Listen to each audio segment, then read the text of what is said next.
আচ্ছা, আমি এর আগে একদিন যুক্ত হয়েছিলাম। তো আপনি ওই যে বলছিলেন যে ওই বার্ডেন অফ প্রুফ, যে যারা দাবি করে ঈশ্বর আছে তাদের একটা বার্ডেন অফ প্রুফ, তাদেরকেই প্রমাণ করতে হবে, এরকম আমাকে একটা আপনি বুঝিয়েছিলেন। তো আমি একটা জিনিস আরকি জানতে চাচ্ছি, সেটা হচ্ছে যে বার্ডেন অফ প্রুফটা আপাতত সাইডে রেখে, মানে আপনাদের নাস্তিকদের যে দৃষ্টিভঙ্গি যে ঈশ্বর যে নাই বা সংশয় প্রকাশ করছে, ওয়েট না, ঈশ্বর যে নাই, নাস্তিকরা কি সবাই এই দাবি করে যে ঈশ্বর নাই? এটা কি নাস্তিকদের প্রথম দাবি? সংশয় প্রকাশ করছেন যে ঈশ্বর আছে কিনা এই ব্যাপারে কোনো যুক্তি তথ্য পর্যাপ্ত প্রমাণ পাওয়া যায়নি, তাই তো? প্রমাণ নাই এটা আমরা দাবি করছি, এটা সপক্ষে যথেষ্ট প্রমাণ নাই এটা আমরা বলছি, কিন্তু ঈশ্বর নাই, ঈশ্বর না থাকা আর প্রমাণ না থাকা দুইটা তো আলাদা জিনিস, তাই না? মানে একই তো বিষয় না, মানে ঈশ্বর না, এক বিষয় কিভাবে হলো? মনে করেন আপনি, আপনার বিরুদ্ধে একটা মামলা হয়েছে যে আপনি একটা ধর্ষণ করেছেন। এখন আপনি ধর্ষণ করেছেন কি করেন নাই সেটা একটা বিষয়, আর আপনার ধর্ষণ করার প্রমাণ আছে নাকি নাই সেটা ভিন্ন বিষয়। আমার কথা কি আপনি বুঝতে পারছেন নাকি এখনো কষ্ট হচ্ছে বুঝতে? না, বুঝতে পারলাম না। ধর্ষণ আচ্ছা, আপনি ধর্ষণ করেছেন কি করেন নাই সেটা একটা বিষয়, হয় করেছেন অথবা করেন নাই, তাই না? হ্যাঁ। আর আপনি ধর্ষণ করেছেন এমন কোনো প্রমাণ আছে কি না, মানে হচ্ছে প্রমাণ বলতে যেগুলো বোঝায় যে মনে করেন যেই মেয়েটা ধর্ষিত হয়েছে তার ডিএনএ টেস্ট করতে হবে, আপনার আঙ্গুলের ছাপ ওইখানে আছে নাকি, আপনি তাকে মারধর করেছিলেন কিনা, মারধরের কোনো চিহ্ন পাওয়া যাচ্ছে কিনা, পুলিশ ইনভেস্টিগেশনে কিছু পাওয়া গেছে কিনা, আপনার জামার কোনো অংশ সেই মেয়েটার হাতে পাওয়া গেছে কিনা, খামচির সময় সেই মেয়েটার নখের চিপার ভিতরে আপনার চামড়ার কোনো অংশ লেগে আছে কিনা, এগুলাকে বলা হয় প্রমাণ। এগুলা হচ্ছে প্রমাণ, এগুলা হচ্ছে, আবারও বলছে, এগুলা হচ্ছে প্রমাণ। আর ধর্ষণ আপনি করেছেন কি করেন নাই সেটা হচ্ছে আলাদা বিষয়, হয় আপনি ধর্ষণ করেছেন অথবা ধর্ষণ করেননি, কিন্তু ধর্ষণ করেছেন কি করেন নাই সেটার প্রমাণ আছে কিনা সেটা আবার ভিন্ন বিষয়। এমনও হতে পারে আপনি ধর্ষণ করেছেন কিন্তু কোনো প্রমাণ পাওয়া যাচ্ছে না, তাই না?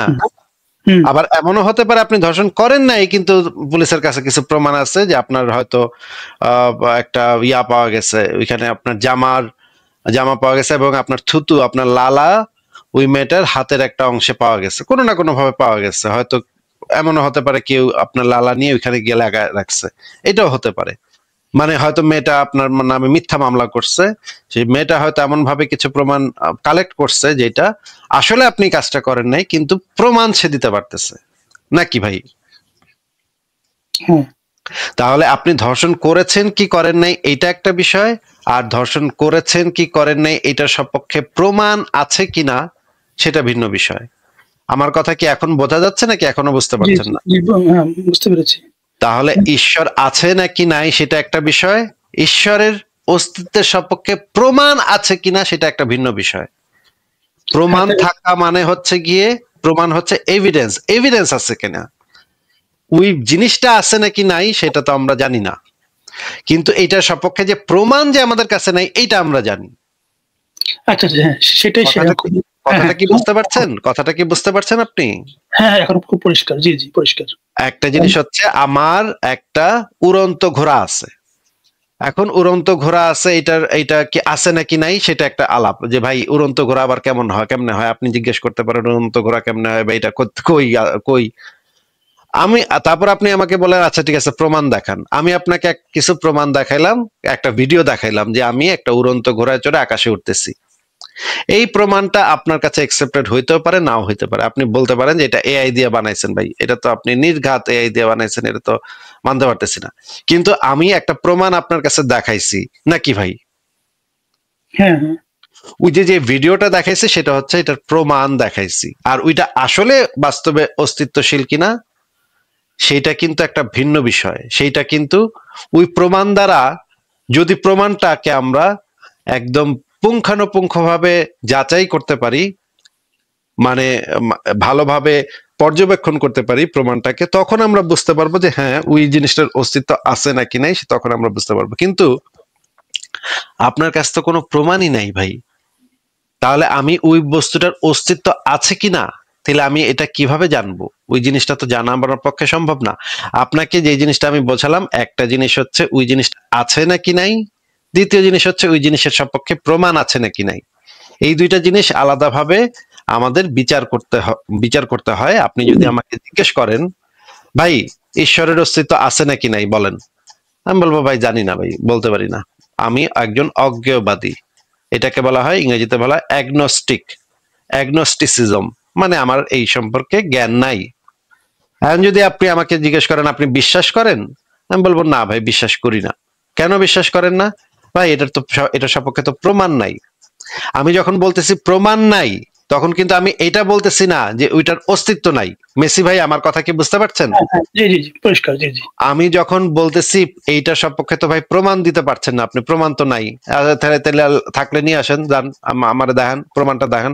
আমি কিন্তু ওই বস্তুটা দেখতে চাচ্ছি না, ঈশ্বর বস্তুটা কিন্তু আমি দেখতে চাচ্ছি না, আমি বস্তুটার সপক্ষে যে প্রমাণটা আছে সেই প্রমাণটা দেখতে চাচ্ছি। এবং আমার আলোচনা প্রমাণের উপর ভিত্তি করে, জি জি, যে আপনার কাছে কি প্রমাণ আছে ভাই, দেখান, প্রমাণটা দেখান, দেন দেন দেন প্রমাণটা দেন।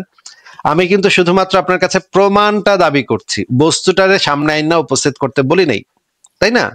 আচ্ছা আচ্ছা, এখন আমাকে যদি জিজ্ঞেস করেন ভাই আপনি বিশ্বাস করেন না কেন, বিশ্বাস করি না কারণ আপনার কাছে তো প্রমাণ নাই ভাই। উইটা নাই, আমি কিন্তু আবারও আমি বলতেছি উইটা নাই, এটা কিন্তু আমি একবারও বলি নাই, কিন্তু আপনি আমার কথা ভালো করে মনোযোগ দিয়ে শোনেন। উইটা আছে নাকি নাই আমি কিন্তু কিছুই বলি নাই। আমি বলছি ওইটার সপক্ষে তো ভাই কোনো প্রমাণ নাই। এই যে ওইটার সপক্ষে যে কোনো প্রমাণ নাই, এই কথাটা যে আমি বললাম, তার মানে কি আমি বলতেছি যে ওইটা নাই? হুম হুম, ওইটা নাই এই বিষয়ে কিন্তু আমি কিছু বলি নাই নাকি? হ্যাঁ জি, বুঝতে পারছি। এখন ওইটা আমার আছে নাকি নাই, উড়ন্ত ঘোড়া, আপনার একটা উড়ন্ত গাধা বা উড়ন্ত ঘোড়া আছে নাকি নাই, আমি তো ভাই ওই বিষয়ে কিছু বলি নাই। কিন্তু আপনি যতক্ষণ পর্যন্ত আমাকে প্রমাণ দেখাতে না পারতেছেন, ততক্ষণ পর্যন্ত আমি তো সেটাকে সত্য হিসেবে একসেপ্ট করতে পারছি না। এই কারণে আপনার দাবিটাকে আমি রিজেক্ট করে দিচ্ছি। আপনি যে বলতেছেন আছে, এই দাবিটাকে আমি রিজেক্ট করে দিচ্ছি, কারণ আপনি কোনো প্রমাণ উপস্থাপন করতে পারেন নাই। এইটা হচ্ছে একটা যুক্তিবাদের একটা ডিফল্ট পজিশন। যতক্ষণ পর্যন্ত আপনি আমার কাছে প্রমাণ উপস্থাপন করতে না পারবেন, এটা যে কোনো আদালতে গেলেও, আপনার বিরুদ্ধে যদি ধর্ষণের মামলা হয়, বিচারক বলবে যতক্ষণ পর্যন্ত আপনি প্রমাণ করতে না পারতেছেন ততক্ষণ পর্যন্ত সে একজন নির্দোষ মানুষ, তার কোনো অপরাধ নাই। যতক্ষণ প্রমাণিত না হয় ততক্ষণ পর্যন্ত সকল মানুষ হচ্ছে নির্দোষ, তাই না মেসি ভাই? হুম হুম হুম, সারা পৃথিবীর সমস্ত আইন কানুন বিচার ব্যবস্থা এই জিনিসের উপর ভিত্তি করে গড়ে উঠছে, যতক্ষণ প্রমাণিত না হচ্ছে ততক্ষণ পর্যন্ত তারা হচ্ছে নির্দোষ।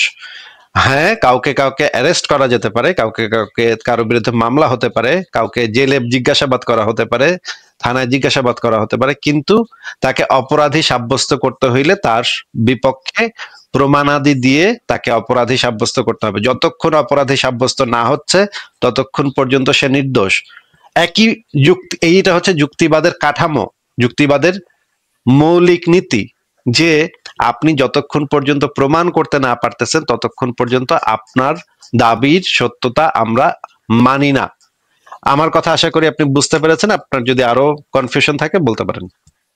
না ঠিক আছে, আপনার কথা খুব পরিষ্কারভাবে বুঝতে পেরেছি। আমার যেটা প্রশ্ন হচ্ছে এখানে সেটা হচ্ছে যে আপনারা তাহলে কি ধরনের প্রমাণ চাচ্ছেন? এটা আমার অনেকদিন ধরে এটা আমি আসলে জানার জন্যই আপনার লাইভে যুক্ত হয়েছি। যে এটা তো অনেকবার আমি উত্তর দিয়েছি ভাই, অসংখ্যবার উত্তর দিয়েছি। আপনি একটু আমার ইউটিউব গুলো একটু চেক করে দেখেন। আমরা যেই প্রমাণটা চাই সেটা হচ্ছে আপনার সাবজেক্টিভ ওপিনিয়ন হবে না। প্রমাণ হতে হলে, কোনো কিছুর প্রমাণ হতে হলে অবশ্যই সেটার অবজেক্টিভ হতে হয়।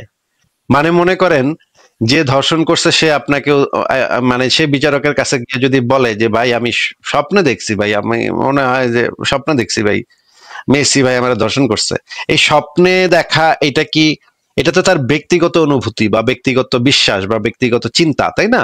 এইটার তো কোনো বাস্তব অস্তিত্ব নাই। না, যেমন ধরেন যে ঐতিহাসিকগতভাবে যদি একটা প্রমাণ দেওয়া হয়, যেমন ধরেন যে ঐতিহাসিকগতভাবে আপনি যদি ঐতিহাসিকভাবে ঈশ্বর, আমরা তো আমি একটু বলি, কথাটা একটু শুনে নেন, কথাটা একটু শুনে নেন। এটা তো সম্ভব না দেয়া, ঐতিহাসিকভাবে তো এটার প্রমাণ দেওয়া সম্ভব না। ঐতিহাসিকভাবে আপনি কিছু মানুষের বক্তব্যের প্রমাণ দিতে পারবেন যে 300-500 বছর আগে এক বেড়ায় কইছিল এরকম এরকম একটা কথা। এই কথাটা আশপাশের 5 জন শুনছে। হ্যাঁ, সেটা কি গ্রহণযোগ্যতা পাবে না? এটা তো ওই ব্যক্তি বলছে সেইটার প্রমাণ হইলো, কিন্তু ওই ব্যক্তি যে ঈশ্বরের কথা বলতেছে সেটার প্রমাণ তো এটা হইলো না। না ধরেন যদি ওই মানে মনে করেন যদি খুব মানে মনে করেন একটা বইতে লেখা আছে যে একটা মানে প্রাচীন গ্রিসের একটা বই পাওয়া গেল, সেখানে একজন লোক বলতেছে যে আমি গতকাল হাঁটতেছিলাম, হাঁটতে হাঁটতে দেখি হারকিউলিস দাঁড়ায় আছে রাস্তায়, তার সাথে আমি একটু বিড়ি খাইলাম, বিড়ি খাওয়ানোর পরে আমি পেশাব করতে গেলাম, পেশাব করতে গিয়ে বাইরে দেখি জিউস দাঁড়ায় আছে। হ্যাঁ, জিউসের সাথে আমি কিছুক্ষণ বাতচিত করলাম।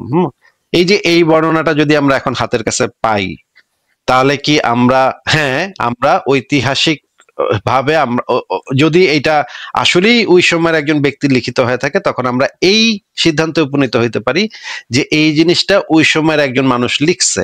এটার কার্বন টেস্ট যদি আমরা করি, এই বইটার কার্বন টেস্ট করে আমরা এই সিদ্ধান্তে উপনীত হইতে পারি যে ওই সময়ের কোন একজন ব্যক্তি এই কথাটা লিখছে।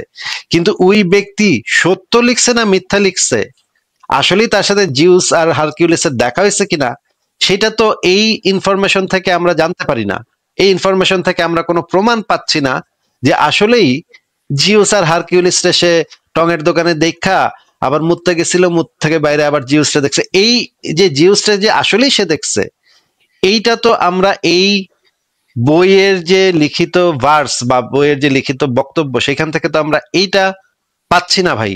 আমরা এইটুকু শুধুমাত্র পাচ্ছি যে ওই সময় একটা বেড়ায় এটা লিখছিল, এইটুক আমরা এখান থেকে শিওর হইতে পারি শুধুমাত্র। আপনি কি আমার কথা বুঝতে পারছেন? না, বুঝতে পারছি, কিন্তু আমার যেটা প্রশ্ন, মনে করেন মোহাম্মদ একদিন হেরা পর্বতের গুহায় গিয়া কিছু একটা দেখছে দেখে ডরাইয়া দৌড়ায় বাসা আসছে, ডরাইছি। এখন এটা যদি সে লিখে রাখে, আমরা যদি সেটা মানে কার্বন টেস্ট করি সেই বইটার এবং দেখি যে হ্যাঁ এটা আসলেই ওই যে 600 সালের দিকে কারো মানে আরবের মরুভূমি অঞ্চলের কেউ না কেউ লিখছে, তাহলে আমরা বুঝতে পারবো যে ওই সময়ের কেউ না কেউ এটা লিখছে। কিন্তু আসলেই তার কাছে কোনো ফেরেশতা জিব্রাইল আসছিল কিনা, সেটার জন্য তো আলাদা এভিডেন্স লাগবে। সেটা তো এই লেখার মাধ্যমে তো আমরা সেই প্রমাণটা পাচ্ছি না। মানে একটা জিনিস লেখা থাকলেই তো।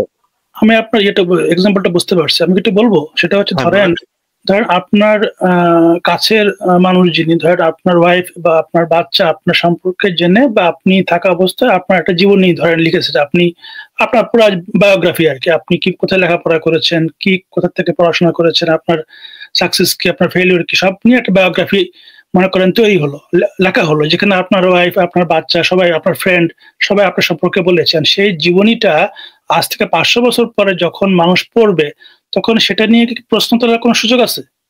অবশ্যই সুযোগ আছে, কারণ আমরা ঐতিহাসিকভাবে দেখি, একদম অথেন্টিক দেখি না, এটা অথেন্টিক সোর্স না, এটা অথেন্টিক সোর্স না ভাই।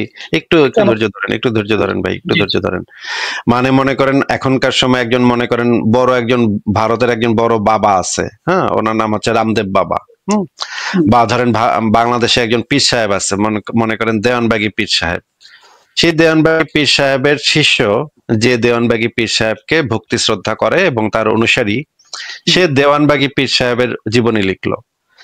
সে আমরা খুব ভালোভাবে জানি যে এই ধরনের জীবনী কিরকম হয়। এই ধরনের জীবনী হয় যে তার পীর সাহেব যে কত মহান, কত ভালো। এই রামদেব বাবার যে শিষ্য ভক্ত আছে, সে যে জীবনীটা লিখবে, এটার ভিতরে রামদেব বাবা কত ভালো, কত সুন্দর, কত এটা, কত সেটা, এইগুলা দিয়া ভর্তি থাকবে। পুরা বইটা ভর্তি থাকবে তার বাবায় কত ভালো ছিল। এই রকমের জিনিস যখন আমাদের হাতের কাছে আসে, তখন আমরা বুঝি, এই জিনিসটা আমরা স্বাভাবিকভাবে বুঝি। যে কোনো রাজনীতির ক্ষেত্রে এখন যদি নরেন্দ্র মোদীর কোনো একজন দলের একজন যদি তার একজন চেলা যদি এই বইটা লেখে, এই যে এখন যে সিনেমাগুলা বানানো হচ্ছে ভারতে, ভারতে মোদীকে নিয়ে একটা সিনেমা বানানো হয়েছে, সেটার ভিতরে আপনি দেখবেন মোদী কত ভালো। আবার যদি মোদী ক্ষমতা থেকে হারায়, তখন আবার অন্য দল যদি ক্ষমতায় আসে, তারা যদি একটা মোদিরে নিয়ে সিনেমা বানায়, ওইখানে দেখবেন আপনি মোদী কত খারাপ এরকম দেখবেন। কারণ এই জিনিসগুলা রাজনীতির উপরে নির্ভর করে, এই জিনিসগুলা ব্যক্তিগত মতামতের উপরে নির্ভর করে, সাবজেক্টিভ ওপিনিয়নের উপর নির্ভর করে। আপনার সাথে মনে করেন আমার সম্পর্ক খুব ভালো, আপনি আমার সম্পর্কে ধুমায় প্রশংসা করেন ফেসবুকে, আপনি যদি আমার জীবনী লেখেন, এই জীবনী 2 পয়সারও মূল্য নাই। এই জীবনীর ঐতিহাসিকভাবে এই জীবনীটা একটা পক্ষপাত দুষ্ট জীবনী হিসেবে গণ্য হবে, কারণ আপনার সাথে আমার খুব ভালো সম্পর্ক, আপনি আমারে খুশি করতে চান কোনো না কোনো ভাবে আমার প্রতি। আমি হয়তো আপনার একদিন টাকা পয়সা দিছিলাম বা আপনাকে একটা সাহায্য করছিলাম, এই জন্য এক ধরনের কৃতজ্ঞতা আমার প্রতি আপনার আছে, এই জন্য আপনি এই ধরনের একটা উদ্ভট জীবনী লিখছেন। আবার যদি আপনি আমার শত্রু হন, সেটাও গ্রহণযোগ্য না। শত্রু হইলে দেখা যাবে যে আপনি আমার বানায় বানায় এমন বাজে কথা লিখছেন, একবারে আমার মানে আমি নোংরা, বদমাইশ, বেয়াদব, হারামজাদা ইত্যাদি ইত্যাদি লেখা একদম ভাষায় ফেলাইছেন, এইটাও গ্রহণযোগ্য হবে না। কারণ আপনি আপনার শত্রুতা বশত আপনার এগুলো হচ্ছে সাবজেক্ট, এই কারণে এগুলো হচ্ছে সাবজেক্টিভ ওপিনিয়ন। ভাই আপনাকে এই জিনিসটাই বোঝাচ্ছি যে এই সাবজেক্টিভ ওপিনিয়ন গুলা কোনো কিছুর প্রমাণ না।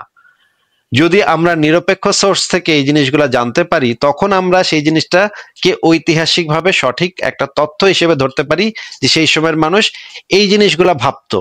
কিন্তু আপনি যখন এক্সট্রা অর্ডিনারি ক্লেম করবেন যে আল্লাহ আছে বা ভূতের সাথে দেখা হয়েছে বা এলিয়েনের সাথে দেখা হয়েছে একজনের, এই জিনিসগুলোর আরো এক্সট্রা এভিডেন্স লাগবে। ঐতিহাসিক ভাবে যদি আপনি কোনো একজন ব্যক্তির বর্ণনা আনেন, যে ব্যক্তি একদিন রাস্তায় হাঁটতে হাঁটতে ফ্লাইং সসার দেখছে, সেখান থেকে এলিয়েনরা টুপ টুপ করে নামছে, এই বর্ণনা ওই এলিয়েনের সপক্ষে কোনো প্রমাণ না, এটা হচ্ছে ওই ব্যক্তির বর্ণনা।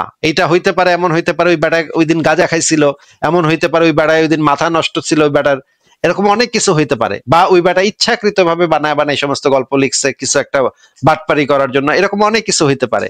হ্যাঁ, ওই বেটা যদি এরকম লেখে যে আমি বরিশাল থেকে নোয়াখালী লঞ্চে করে গেলাম, এইটা যদি হয়, এইটার বিরুদ্ধে কোনো এক্সট্রা অর্ডিনারি ক্লেম নাই। এটা একটা স্বাভাবিক, মনে করেন আমরা ইতিহাসের বইগুলা যখন আমরা পড়ি তখন আমরা এইভাবে পড়ি, হ্যাঁ, যে মনে করেন আলেকজান্ডার দি গ্রেটের যে হিস্ট্রি যদি আমরা পড়ি, সেখানে আমরা দেখতে পাই যে আলেকজান্ডার দি গ্রেট ভারত পর্যন্ত সেনাবাহিনী নিয়ে চলে আসছিল, চলে এসে সে ভারত আক্রমণের চেষ্টা করছিল। এটা তো আমরা ঐতিহাসিক ভাবে জানি নাকি মেসি ভাই? হ্যাঁ হ্যাঁ জানি, জি জি। কিন্তু কিছু বর্ণনাতে পাওয়া যায় আলেকজান্ডার দি গ্রেট নাকি জিউসের সন্তান ছিল, এরকম কিছু বর্ণনা পাওয়া যায়। এটা কি আপনি কখনো পড়ছেন যে এরকম কিছু বর্ণনা পাওয়া যায় যে জিউসের একদম সন্তান, বায়োলজিক্যাল সন্তান ছিল আলেকজান্ডার দি গ্রেট, এই কারণে সে এত বড় বীর হয়েছে, এরকমের কিছু সাহিত্য পাওয়া যায়। এগুলাকে আমরা সাহিত্য হিসেবে বিবেচনা করি, এগুলার কোনো অথেন্টিক মূল্য নাই। এই যে যে জিউসের ছেলে, হ্যাঁ, আলেকজান্ডার দি গ্রেট যে আসলে জিউসের ছেলে, জিউস যে আলেকজান্ডারের মায়ের সাথে সঙ্গম করে আলেকজান্ডারের জন্ম দিছে, এইটা একটা এক্সট্রা অর্ডিনারি ক্লেম, এইটার কোনো ঐতিহাসিক কোনো মূল্য নাই। এটাকে আমরা সাহিত্য গল্প হিসেবে পড়তে পারি, প্রাচীনকালের মিথোলজি হিসেবে পড়তে পারি, কিন্তু এইটাকে আমরা কোনো হিসেবে ধরতে পারি না যে আসলেই আলেকজান্ডার দি গ্রেট জিউস না। ওই তথ্যটা যে আলেকজান্ডার সেনাবাহিনী নিয়ে ভারত পর্যন্ত আসলে, এই তথ্যটা অথেন্টিক, এই তথ্যটার ভিতরে কোনো প্রবলেম নাই, এই তথ্যটা ঐতিহাসিকদের দ্বারা লিখিত এবং এই তথ্যটার ভিতরে আমরা কোনো প্রবলেম দেখতেছি না। কিন্তু যখন বলা হবে যে আলেকজান্ডার দি গ্রেট জিউসের পোলা, এই তথ্যটা নিয়ে প্রবলেম আছে ভাই, এটা তো একটা এক্সট্রা অর্ডিনারি ক্লেম, এটা সপক্ষে তো ফার্দার এভিডেন্স লাগবে, এটা তো শুধুমাত্র কারো লিখিত হইলে এটা তো প্রুভ হয় না। আপনি কি আমার কথা বুঝতে পারতেছেন? হ্যাঁ বুঝতে পারছি, জি জি বুঝতে পারছি। কিন্তু কথা হচ্ছে যে ধরেন ওই আলেকজান্ডারের জীবনের সমস্ত ঘটনাগুলির মধ্যে সবকিছু ভেরিফাই করা না গেলে, অ্যাটলিস্ট সে যে বড় যোদ্ধা ছিল এবং সে যে বিভিন্ন জায়গায় কনকোয়ার করেছিল, তার ঘটনাবলী সবকিছু সত্যতা পাওয়া না গেলেও কিছু তো সত্যতা পাওয়া যাচ্ছে, এটা তো অস্বীকার করার কোনো উপায় নেই। কিছু কিছু যেগুলো সত্যতা পাওয়া যাচ্ছে সেগুলো তো আমরা ভেরিফাই করে দেখতেছি যে এই ভারতে আসছিল, ভারতের কোনো আছে নাকি, ভারতের হিস্ট্রিতে সেরকম কোনো বর্ণনা আছে নাকি, এই ইবনে বতুতাই পর্যন্ত আসছিল, ইবনে বতুতা এই বিষয়ে কি বলছে, বা প্রাচীন হিস্টোরিয়ান হিরোডোটাস কি বলছে এই বিষয়ে, হিরোডোটাসের কোনো বক্তব্য আছে নাকি। এই হিরোডোটাস যদিও আগের, কিন্তু এই টাইপের অনেকগুলা হিস্ট্রিয়ান যারা হচ্ছে পৃথিবীর বিভিন্ন অঞ্চলে ছিল, তাদের হিস্ট্রি গুলা যদি আমরা সামনে আনি, তখন আমরা এই তথ্যগুলা ভ্যালিডেট করি, মানে হচ্ছে গিয়ে এই তথ্যগুলা সঠিক বলে আমাদের কাছে মনে হয়। কিন্তু এইগুলা তো সবই হচ্ছে গিয়ে লৌকিক দাবি, মানে হচ্ছে অর্ডিনারি ক্লেম, মানে হচ্ছে লৌকিক, মানে সারা পৃথিবীর দাবি একটা লোক বড় যোদ্ধা হইতেই পারে, এইটাতে কোনো অলৌকিকতা নাই। একজন লোক বিরাট একটা সেনাবাহিনীর বিরুদ্ধে তার ছোট একটা সেনাবাহিনী যুদ্ধ করে জিতে যেতে পারে, এইটার ভিতরে অলৌকিকতার কিছু নাই। এইরকম যদি ঘটনা ইতিহাসে থাকে সেটাকে আমরা কনসিডার করি যে এটা সত্য হওয়াই সম্ভব, এটার ভিতরে কোনো এমন কোনো জিনিস নাই যে। কিন্তু যদি ওই একটা জায়গাতে যদি লেখা থাকে যে একটা সেনাবাহিনীর পক্ষে ভূতেরা যুদ্ধ করছিল বা জিনেরা যুদ্ধ করছিল বা দেবতারা ওই দলের পক্ষে হয়ে যুদ্ধ করছে, এইরকম যদি লেখা থাকে সেটার আর কোনো ঐতিহাসিক মূল্য থাকে না, সেটা হয়ে যায় একটা সাহিত্য, প্রাচীনকালের মিথোলজি। হিস্ট্রি আর মিথোলজি তো ভিন্ন জিনিস ভাই। হিস্ট্রি আর, মনে করেন আপনি তো হিস্ট্রি বই, হিস্ট্রি কাকে বলে আর মিথোলজি কাকে বলে, এই দুইটা যে আলাদা, এটা কি আপনি বোঝেন ভাই? হ্যাঁ বুঝেছি। এখন মিথোলজি, প্রাচীন গ্রিসে সক্রেটিস নামক একজন লোক ছিল, এটা কি হিস্ট্রি নাকি মিথোলজি? হিস্ট্রি। হিস্ট্রি। আর প্রাচীন গ্রিসে হারকিউলিস একটা বিরাট সিংহকে হত্যা করছিল, এটা কি ভাই হিস্ট্রি নাকি মিথোলজি? এখন যদি সত্যি করে থাকে তাহলে তো এটা হিস্ট্রি হবে নাকি? হারকিউলিস নামক একজন আধা দেবতা আধা মানব, সে একটা বিরাট বড় একটা সিংহ, যে সিংহটা একটা বড় বিল্ডিং এর সমান, সেই রকমের একটা সিংহকে হত্যা করছিল। এটা আপনার কাছে মনে হচ্ছে এটা আবার ভেরিফাই করার দরকার আছে? এটা তো আমরা খুব ভালোভাবে বুঝি যে এটা হচ্ছে কি একটা মিথোলজি। যেমন ডাইনোসর আছে না, বিশাল বিশাল ডাইনোসর ছিল। ডাইনোসর ভাই, মানুষের জন্মের মানুষ, আধুনিক মানুষের বহু বহু বহু বছর আগে ডাইনোসর গুলো। এটা তো কল্পনা হতে পারে, তাই না? কোনটা কল্পনা হতে পারে? এই যে বিশাল বিশাল ডাইনোসর ছিল। ডাইনোসরের তো ফসিল পাওয়া গেছে ভাই, আপনি জীবনে কোনোদিন মিউজিয়ামে গেছেন? কিন্তু আকাশ সমান ডাইনোসর। আরে ডাইনোসরের ফসিল থেকে সেই ফসিল গুলার যে হাড্ডিগুলো আছে, সেই হাড্ডিগুলো একত্রিত করলে, আরে আপনি পোস্টমর্টেম জানেন না যে পোস্টমর্টেম কিভাবে করে? হাড্ডি গুটি যখন লাশ খনন করে, হাড্ডি গুটি বের করে যে পুরা মানুষটারে তৈরি করে ফেলা যায়, আপনি জানেন এটা? হ্যাঁ এটা জি জানি, জি জি। ওই যে হাড্ডির গঠন থেকে যে পুরা ত্রিমাত্রিক ওই হাড্ডিগুলা যদি আপনি কম্পিউটারে দেন, তাহলে যে সে একেবারে পুরা মানুষ হইলে সেটা কিরকম হইতো, এই জিনিস বের করে দিতে পারে। ডিএনএ যদি তার কোনো ডিএনএ পাওয়া যায়, সেটা যদি আপনি দেন, সেটা যদি দেন, সে যে পুরা একটা প্রায় একটা মানুষের আদল তৈরি করে দিতে পারে। সেখান থেকে তার চেহারা কেমন ছিল, তার বডি কেমন ছিল, সে মোটা ছিল নাকি পাতলা ছিল, এগুলা শোনেন, হাড্ডিগুলা থেকে আমরা ত্রিমাত্রিক এখন ছবি তৈরি করতে পারি। হাড্ডি থেকে ত্রিমাত্রিক ছবি তৈরি করা সম্ভব এখন। ভাই আপনি তো অন্তত, আপনি কি ভারতে থাকেন নাকি মেসি ভাই? জি না জি না, আমি ভারতে থাকি না, আমি দেশে বাংলাদেশে থাকেন। আচ্ছা, আপনি কি অন্তত পক্ষে যে মানে ক্রাইমের উপর ভিত্তি করে যে সিরিয়াল গুলা হয়, মনে করেন ইংরেজিতে হলিউডের কয়েকটা সিনেমা আছে যে পুলিশ কিভাবে একজন অপরাধীকে খুঁজে বের করে, বা ভারতে একটা আছে ক্রাইম পেট্রোল নামক একটা আছে, এইগুলা কি কখনো দেখেছেন যে পোস্টমর্টেম কিভাবে করে? ভাই এখানে তো একদম পরিষ্কার ভাবে দেখায় যে হাড্ডি থেকে, মানে বডি থেকে, বডির কিছু অংশ পাওয়া গেলে সেখান থেকে সেই জিনিস বের করা যায়। আর এই যে বিজ্ঞানীদের কাছে এখন সেই ফসিল গুলো আছে, সেই প্রাচীন ফসিল গুলো আছে, সেখান থেকে তো ত্রিমাত্রিক ডিজাইন তৈরি করা যায়। সেখান থেকে যে ডাইনোসরটা কতটুকু হাইট ছিল, সে কতটুকু বাঁকা হয়ে হাঁটতো, সে ডান দিকে বাঁকা থাকতো না বাম দিকে বাঁকা থাকতো, এইগুলা পুঙ্খানুপুঙ্খ এখন বের করা যায়। আপনি কোন দুনিয়ায় আছেন ভাই? না সেটা যদি থেকে থাকে তাহলে ওরকম মানুষ তো থাকতে পারে, যে তাই না, যে হারকিউলিসের মতো মানুষ কিভাবে থাকবে? মানুষের তো কোনো ফসিল পাওয়া যায়নি, মানুষ থাকতে পারে কিভাবে? ডাইনোসর যে ছিল সেটার ফসিল রেকর্ড আছে, সেটার ডিএনএ রেকর্ড আছে, হাজার হাজার এভিডেন্স আছে। এরকম লম্বা যে কোনো মানুষ ছিল সেরকম তো কোনো এভিডেন্স নাই। আপনি যদি বলেন তাহলে তো ওটাও থাকতে পারে, তাহলে তো একটা তেলাপোকাও থাকতে পারে ডাইনোসরের মতো, বা তাহলে তো একটা ডিমও থাকতে পারে ডাইনোসর। ভাই এইগুলা আপনি ফাও কথা বলতেছেন, এগুলো তো ফাও কথা, এগুলোর তো কোনো মূল্য নাই, কারণ এগুলোর তো কোনো এভিডেন্স নাই। আপনি যে বলেন থাকতে পারে, ওইটা থাকতে পারে, এটা থাকতে পারে, উড়ন্ত করা থাকতে পারে, হাট্টিমাটিম থাকতে পারে, শাকচুনি থাকতে পারে, ভাই এগুলোর তো কোনো প্রমাণ নাই। যে কিভাবে থাকতে পারে, আপনি কিভাবে কিসের ভিত্তিতে দাবি করছেন? জি জি বুঝতে পারছি, ঠিক আছে। আমি যেটা বলতেছি সেটা সপক্ষে তো এভিডেন্স আছে, আমার কাছে ফসিল রেকর্ড আছে ডাইনোসরের, সেগুলা আমরা হাড্ডিগুলা জোড়া লাগাইতে পারি, একত্রিত। আপনি একটা ব্রিটিশ মিউজিয়ামে যান না, আমি ব্রিটিশ মিউজিয়ামে গিয়ে দেখে আসছি তো। আপনি একটা যে মানে ইসের মিউজিয়ামে যান না, যে কোনো একটা ইউরোপের যে কোনো একটা ভালো মিউজিয়ামে যান না, সেখানে আপনি দেখবেন তো। সায়েন্স মিউজিয়ামে যান না, পৃথিবীর মানে ইউরোপের যে কোনো একটা ভালো সায়েন্স মিউজিয়ামে যান, সেখানে গিয়ে দেখেন কয়টা হাড্ডি পাওয়া গেছে। স্টেপ বাই স্টেপ তারা আবার এই হাড্ডির মাঝখানে মাঝখানে রাবার দিয়ে প্লাস্টিক দিয়ে আবার হাড্ডিটাকে সিধা করছে, যে হাড্ডির যে অংশটুকু পাওয়া যায়নি সেটাকে আবার মেরামত করছে, এবং তারা দেখাইছে যে এইটুকু আমরা মেরামত করছি, এই হাড্ডির এই অংশটুকু পাওয়া যায় নাই, এই দুইটা হাড্ডির মাঝখানে যে জয়েন্ট ছিল সেই জয়েন্টটা পাওয়া যায় নাই, এই জন্য আমরা এই একটা আর্টিফিশিয়াল জয়েন্ট এখানে যোগ করছি, যোগ করে আমরা পুরা জিনিসটাকে আমরা বানায় ফেলছি। আপনি এখানে গেলে দেখতে পাবেন বড় ডাইনোসর বানায় রাখছে সেই হাড্ডি থেকে। আপনি কি বলেন ভাই, কোন দুনিয়ায় আছেন? জীবনে কোনোদিন গেছেন কোনো সায়েন্স মিউজিয়ামে? হ্যাঁ, জি জি জি, দেখছি, জি জি দেখছি অনেক। কোন সায়েন্স মিউজিয়ামে গেছেন? কোন সায়েন্স মিউজিয়ামে গেছেন? আমি বাংলাদেশের জাতীয় জাদুঘরে গেছি, সেখানে অনেক। জাতীয় জাদুঘরে তো এটা তো কোনোটাই অরিজিনাল হাড্ডি না, এটা তো রেপ্লিকা। ওইখানে আচ্ছা ঠিক আছে, জি ওখানেও দেখছি কিছু আছে আর কি, অনেক আগের নিদর্শন কিছু দেখছি আর কি ওখানে। ভাই সায়েন্টিফিক যে মানে নলেজ গুলা, সেগুলো তো ভেরিফাই করা, তথ্য প্রমাণ, সেগুলোর বিরুদ্ধে আপনার যাইতে হইলে আপনার তো মানে পাগল হয়ে যেতে হবে। সেইগুলোর বিরুদ্ধে কথা বলতে হইলে বা সেগুলোর বিরুদ্ধে যাইতে হইলে আপনার একাডেমিক কোয়ালিফিকেশনও লাগবে।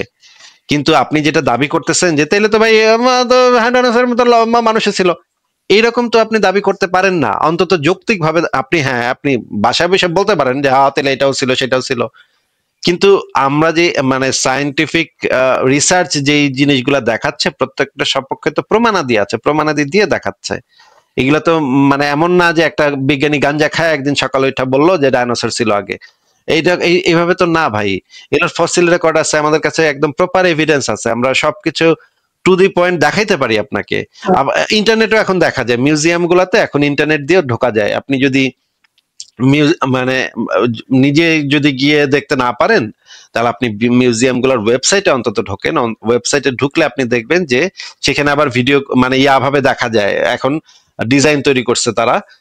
আপনি ইন্টারনেট মানে ওয়েবসাইটে ঢুকেই পুরো মিউজিয়ামটা ঘুরে দেখতে পারবেন, হ্যাঁ, এবং খুব প্রত্যেকটা জিনিস করতে অবজার্ভ করতে পারবেন। এইগুলো একটু করেন। আর আমরা আগের আলোচনাতে ফেরত যাই ভাই। আপনি যদি বলেন যে ঐতিহাসিক প্রমাণ তো হচ্ছে ঐতিহাসিক বিষয়াদির, মিথোলজি আর ঐতিহাসিক মানে হিস্ট্রি, এই দুটো তো আলাদা জিনিস। আমি এই জিনিসটা আপনাকে পরিষ্কার করে বললাম, তা আপনি কতটুকু কি বুঝছেন আমি জানি না। তারপর আমি আমার যেটুকু বলার দরকার সেটুকু আমি বললাম। এখন আপনি চিন্তা করে দেখেন বিষয়গুলো, আপনি পরে চিন্তা করে দেখেন।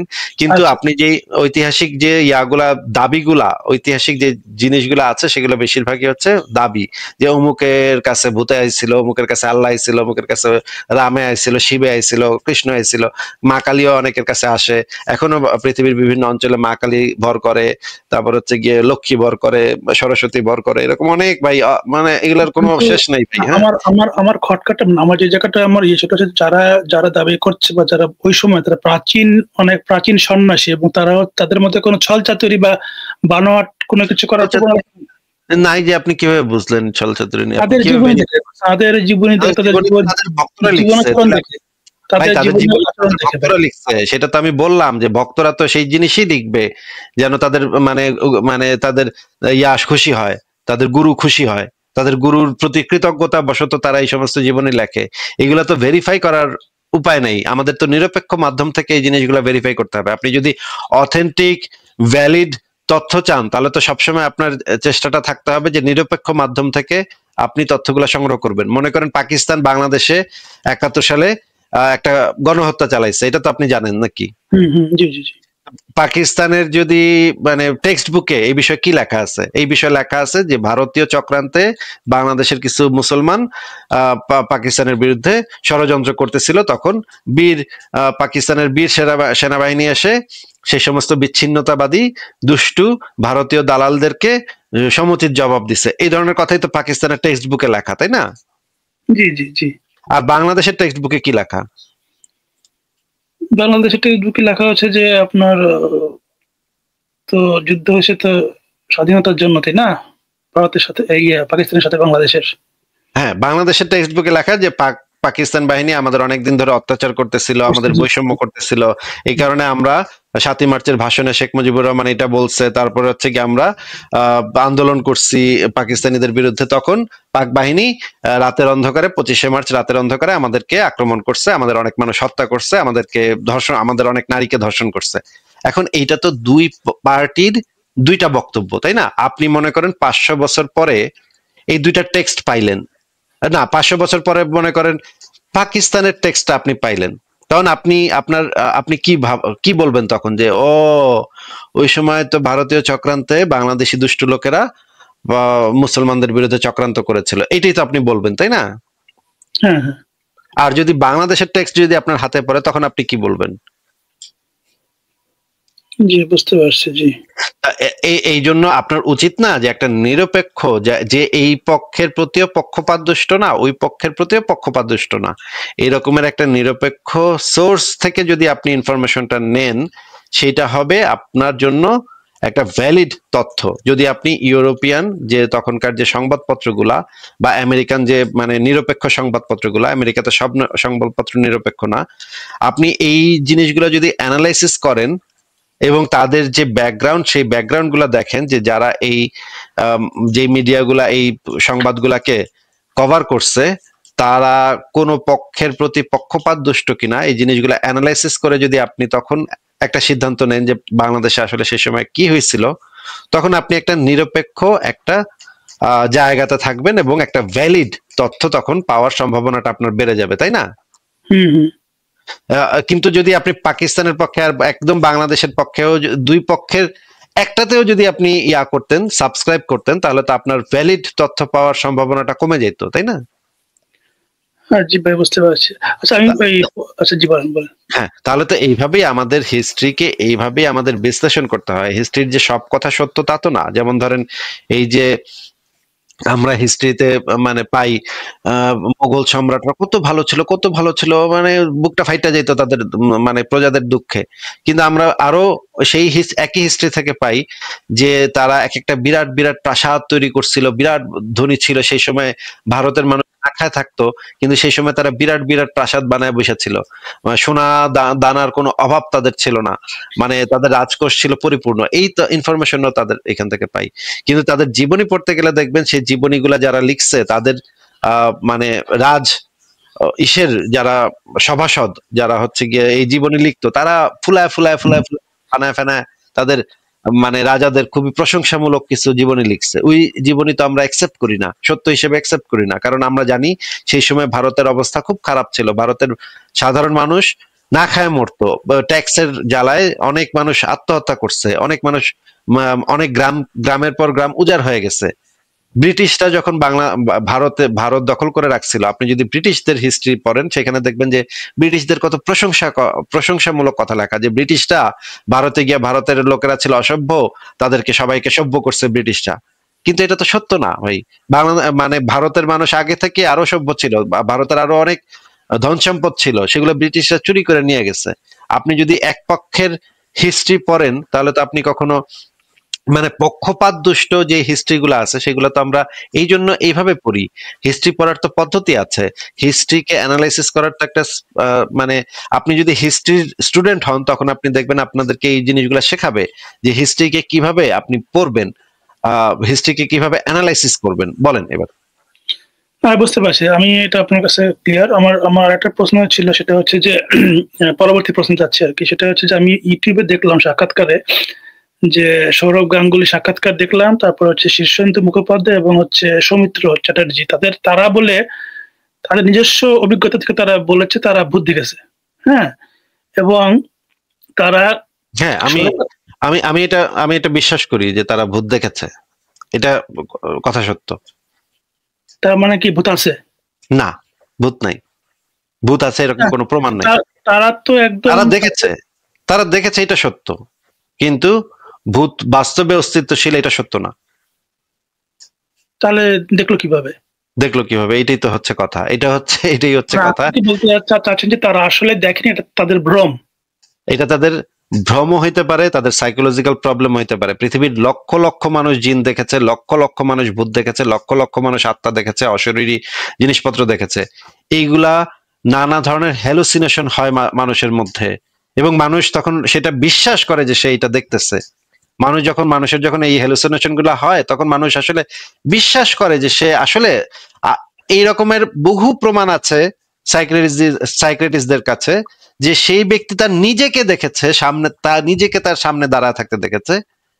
এই রকমের অসংখ্য মানুষ আছে যারা জেনুইনলি সত্যি সত্যি দেখেছে নিজেকে সামনে দাঁড়ায় থাকতে, কিন্তু সে দেখেছে আসলে সেটা তার মস্তিষ্কের ভিতরে সে দেখেছে, তার মনের ভিতরে সে দেখেছে। তার দেখাটা কিন্তু মিথ্যা না, সে আসলেই দেখেছে, কিন্তু ওই জিনিসটা আসলে বাস্তবে অস্তিত্বশীল কিনা সেটা হচ্ছে প্রশ্ন। এরকমের কোনো কিছুর বাস্তবে অস্তিত্বশীল না ভাই, এরকম কোনো প্রমাণ নাই আমাদের কাছে যে এরকম কিছু বাস্তবে অস্তিত্বশীল। কিন্তু সে দেখেছে তার ব্রেইনের ভিতরে, ব্রেইনের ফাংশন, মানুষের ব্রেইন একটা জটিল জিনিস, এইটার ফাংশন গুলা নানা কিছুর উপরে নির্ভর করে। আপনাকে যদি এমন একটা মেডিসিন দেয়া হয়, আপনি হ্যালুসিনেট করবেন, আপনি এমন এমন উদ্ভট জিনিস দেখবেন। আপনি অ্যামস্টারডামে যাবেন, অ্যামস্টারডামে গিয়ে একটা জিনিস পাওয়া যায় ম্যাজিক মাশরুম, হ্যাঁ, সেটা যদি আপনি খান, আপনি সবুজ রঙের ভূত দেখবেন। আমি নিজে দেখছি ভাই, ওই ম্যাজিক মাশরুম খাইলে সবুজ রঙের ভূত দেখা যায়, আমি নিজের চোখে দেখছি সবুজ রঙের ভূত। কিন্তু আমি জানি যে ওইটা ছিল ওই মানে ম্যাজিক মাশরুমের প্রভাব, এটার পিছনে কোনো ইয়া নাই, আসলে সবুজ রঙের কোনো ভূত নাই ভাই।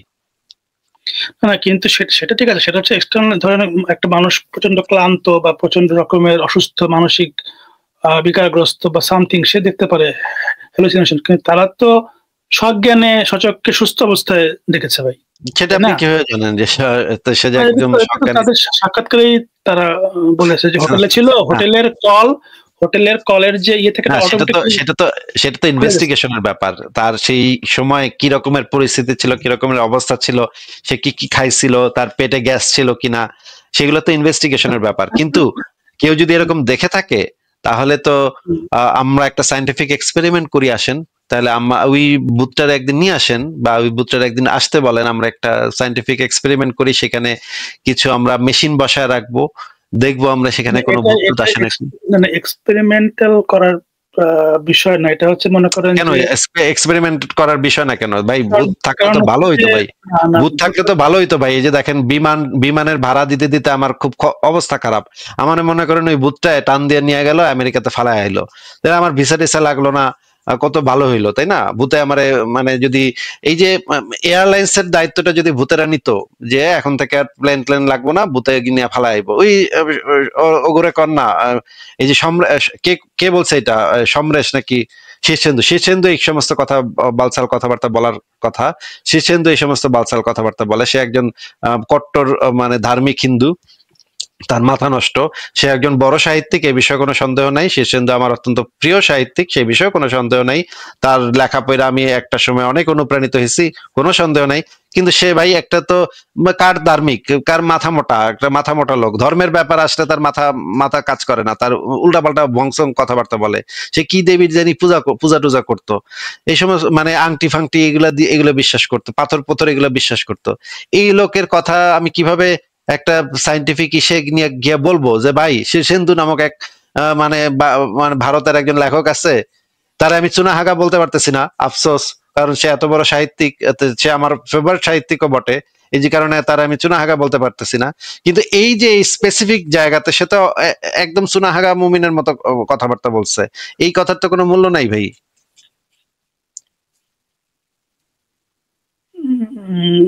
বুঝতে পারছি।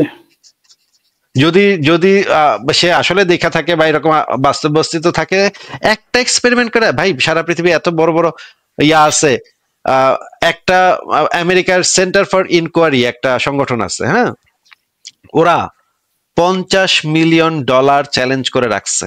হ্যাঁ, $50 মিলিয়ন মানে বোঝেন ভাই, মেসি ভাই, $50 মিলিয়ন কত টাকা? না একটা জিনিস কি আমি বলি, এক্সপেরিমেন্ট, কথাটা একটু শোনেন। $50 মিলিয়ন ওরা চ্যালেঞ্জ দিয়ে রাখছে সারা পৃথিবীর মানুষকে, একটা প্যারানরমাল অ্যাক্টিভিটি, ভূত পেতনি শাকচুন্নি যা আছে, একটা অলৌকিক জিনিস দেখাইবেন আপনার সাথে ঘটে। আপনার বাসায় মনে করেন একটা ভূত আছে, সেই ভূতটা মনে করেন আপনার খালি ডিস্টার্ব করে, এইটা তারা আসবে, তারা এসে আপনাকে ইয়া করবে, আপনার একটা ফর্ম ফিল আপ করতে হবে, আপনার ঠিকানা দিতে হবে, তারা সুন্দর একটা টিম পাঠাবে, সেই টিম এসে ইনভেস্টিগেট করবে এবং বলে দিবে আপনাকে ওই ঘটনাটা কেন ঘটে, আপনার ঘরে যে ঘটনাটা ঘটতেছে সেটা কেন ঘটে এবং আপনার সাইকোলজিক্যাল কোনো প্রবলেম আছে কিনা সেটাও প্রফেশনাল সাইকিয়াট্রিস্ট দিয়ে আপনাকে দেখা হবে যে আপনার কোনো সাইকোলজিক্যাল প্রবলেম আছে কিনা। এরপরে যদি তারা আসলেই দেখতে পায় যে আসলেই সেখানে কোনো একটা ভূত বা অলৌকিক প্যারানর্মাল কিছু আছে, তাহলে আপনাকে তারা $50 মিলিয়ন পুরস্কার দিবে, এটা চ্যালেঞ্জ করে রাখছে। এখন পর্যন্ত তাদের এই চ্যালেঞ্জ কেউ ভাঙতে পারে নাই ভাই। তাইলে আপনার কাছে ওই মানে শীর্ষেন্দুর কাছে যদি এত বই টই লেখা, তার লাভ কি? সে তো বেটা শীর্ষেন্দু, তুই বেটা গিয়া সেন্টার ফর ইনকোয়ারিতে গিয়ে একটা প্রমাণ দিয়ে দে, তুই আইনা দেখা একদিন একটা বুটটুত দেখা কিছু, তাইলে তুই তো $50 মিলিয়ন পাইতি। $50 মিলিয়ন মানে বুঝেন ভাই কত টাকা এটা। তো সে তো মানে তার 14 গোষ্ঠী 14 পুরুষ তো খায়া যেতে পারবে, এরপর আর কিছু করতে হবে না। তাহলে এটা কেন করতেছে না তারা? এই সমস্ত ভুংসুং করতেছে, এই অমুকে নাকি এটা দেখে, তমুকে নাকি সেটা দেখে। ভাই একজন মানুষ, একজন ভালো সাহিত্যিক হইলেই যে একজন যুক্তিবাদী হবে এমন তো কোনো কথা নাই।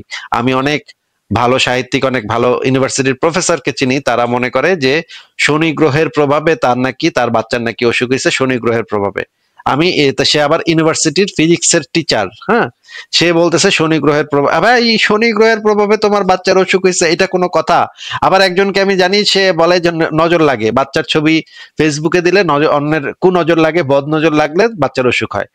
কি রে ভাই, মানে এইগুলা তো অশিক্ষিত মূর্খ গোয়ার লোকজনের কথাবার্তা, এইগুলার তো কোনো এভিডেন্স নাই ভাই। তাহলে আমরা এই জিনিসগুলাকে কিভাবে মানে একটা সত্য হিসেবে, বাস্তব সত্য হিসেবে ধরে নিব বলেন তো?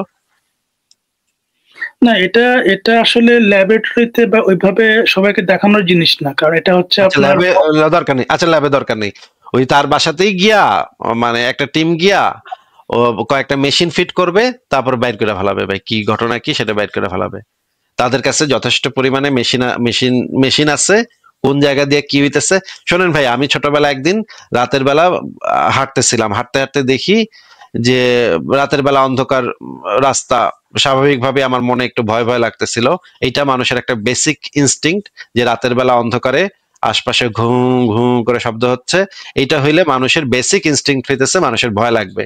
কারণ মানুষ সেই প্রাচীন বিবর্তনের ধারায় মানুষ এই জিনিসগুলা নিয়ে বড় হইছে, যে অন্ধকারের ভিতরে আগে প্রাচীনকালে জঙ্গলি যে ইয়াগুলা আছে, পশুরা আছে, সেগুলো মানুষকে অ্যাটাক করতো। এই কারণে মানুষের ভিতরে এই ভয়টা মানুষের ডিএনএ এর ভিতরে ঢোকা আছে। হ্যাঁ, এখন আমি যখন সেই অন্ধকার রাস্তা দিয়ে হাঁটতেছিলাম, হঠাৎ আমার ভয় লাগতেছে। এই যে ভয় লাগতেছে, ভয়টা যখন আমার মস্তিষ্কটাকে কাবু করে নিছে, তখন আর আমার মস্তিষ্কের যে যুক্তিবাদী অংশটা, সেই যুক্তিবাদী অংশটা আর কাজ করতেছিল না। তখন যুক্তি দিয়ে বিচার বিবেচনা করাটা আমার পক্ষে সম্ভব হচ্ছিল না। মানুষ যখন ভয় পায়, আতঙ্কিত হয়, তখন মানুষের যুক্তির যে কাজগুলা, মস্তিষ্কের যে যুক্তিবাদী যে অংশটা, সেটা কাজ করতে পারে না ঠিক মতো। মানুষের যখন আতঙ্ক হয়, মানুষ যখন বড় ধরনের ভয় পায়, এই জিনিসটা আপনি টেস্ট করে দেখতে পারেন। আপনি যদি কখনো সাঁতার না জানেন, পানিতে ডুবে যান, তখন দেখবেন যুক্তি কাজ করতেছে না, তখন আপনি হাত চাইবেন, এমন এমন করে হাত চাইবেন। কিন্তু মানে আপনি যদি যুক্তি দিয়ে চিন্তা করতেন, তখন বুঝতেন যে পাশে একটা কাঠ আছে, আপনি ধরে ফেলতে পারতেন। কিন্তু এই যে ভয় পাইছেন, ভয়ের কারণে আপনার যুক্তি কাজ করতেছে না। যুক্তি দিয়ে আপনি মানে প্রপারলি চিন্তা করার যে পদ্ধতি, সে পদ্ধতিটা বন্ধ হয়ে গেছে আপনার। এটা আতঙ্কিত হইলে, যখন আপনি বড় ধরনের শকড হবেন, বড় ধরনের আতঙ্কিত হবেন, তখন দেখবেন আপনি যুক্তি দিয়ে কাজ করতে পারতেছেন না, আপনার মাথা কাজ করতেছে না তখন। এই যে রাতের বেলা যখন আমি যাইতেছিলাম, তখন আমি ভয় পাইতেছিলাম, পাশ থেকে ফুস করে শব্দ হইতেছে, আর আমার ধম করে আমার আটকায় উঠতেছি। এই যে আটকায় উঠতেছি, তখন আমার মাথার যুক্তিবাদী অংশটা কাজ করা বন্ধ করে দিচ্ছে।